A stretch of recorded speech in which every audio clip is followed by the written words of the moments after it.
at the triple option now that you didn't know maybe at the beginning of the week or didn't know last year? I think what I know about it now is you got to have the right parts, and everybody has to do their job. And I think Coach Conklin and Coach Narduzzi have a great defensive scheme that's simple. And if everybody does their part, I think we can be successful on Saturday. How tough is it to simulate it in a practice in just a week to try to get ready? It's really not that hard, but the speed of it is what's pretty hard. So I think if we can get the speed part of it down, so that everybody can react and get to their assignment faster, I think that's the hard part.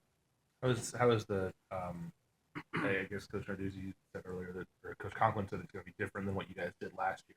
How is the scheme different than what you guys did against the option last year? I just think it's a lot more simpler. To go off that, there's not too many moving parts as there were last year, which I think's like really really helpful for the defense. And I mean that's all I can really say about it now until Saturday. As a linebacker, I mean, is it going to be partially your responsibility to make sure that everyone sort of got their keys lined up before each snap? Yeah, that's never going to change. That's going to be the same thing week in and week out. More important this week, though, right? Yeah, absolutely, because there's everybody has to do their job in order to stop that defense or offense. Excuse me. Is there a sort of a resiliency to it too, where you guys have to know, like, look, they're going to get a couple plays here and there and just come back? We talked about that, and I think that's one thing you have to realize that I mean, with that offense, it does happen like that sometimes. So I mean, in order for us to be successful, we just have to get back and line back up and do it again. Was it a snowball effect last year when they just kept rolling and rolling, doing so well, and you guys were wondering if it would ever stop? I believe so. If I remember last year, once the snowball effect started coming in, we kind of scratched a lot of the defense that we drew up for the week, and kind of just went back from like one on the board on the sideline, from what I remember. Mhm. You guys have sort of talked all season about how the ultimate goal this year is ACC championship, obviously, but week in, week out, we talk to you, and it's sort of very narrow focus on this week. How do you sort of deal with having those big picture goals, but also sort of keeping more of tunnel vision? I think to answer that question, I just narrowed it down that Georgia Tech has an ACC uniform on, and I think with that being said, we have to do the best we can as coaches and players to beat them. And once we beat them, we can move on.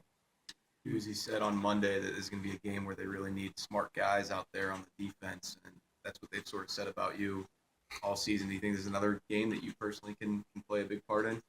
I think I have the capability to do so, but I mean, right now we're just in the meat of things. So I mean, I'm still learning it and trying to get the triple option down. So pretty much by Saturday, I think I should have it down. So I think I have a great opportunity to do so. You got more reps this week after filling in for Freeze this past Saturday? Oh yeah, I gotten a lot of reps at many different positions. I mean, just repping everything out. Did Freeze talk to you at all about just the job you did stepping in for him Saturday against Virginia or anything? Have you guys talked about sort of the management at that position, I guess? Yeah, I think we did more of the talking Saturday, like as I was coming off on the sideline. If there's anything he noticed that I didn't from a broader perspective, but just normal. Good job. I mean, nothing really too crazy. Mike, did you come to Pitt with a chip on your shoulder? Since you're not the biggest guy in the world.